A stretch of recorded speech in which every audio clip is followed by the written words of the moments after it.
Hey everybody, and welcome to our knitting tips and tricks series.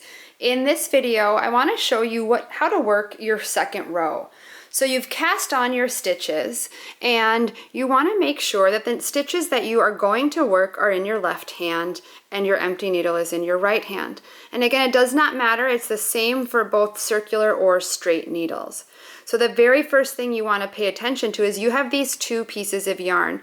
One is your yarn tail from your cast on, and one is the working yarn that is coming from the skein. You want to make sure that when you get started knitting that you are using the yarn attached to your skein and not the tail. So as you're knitting into your first stitch, you're making sure that you are using the right piece of yarn as you're wrapping it around.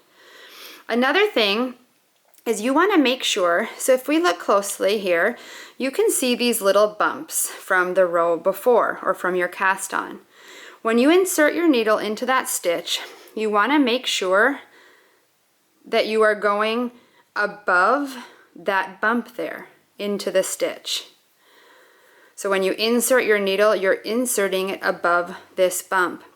You want to make sure that you are not going down here to knit. That's often a mistake that beginner knitters make. They go down here, which means that they're knitting into the row before, which is going to create a big hole in your work. So you want to make sure that you are inserting the needle above that bump that you see.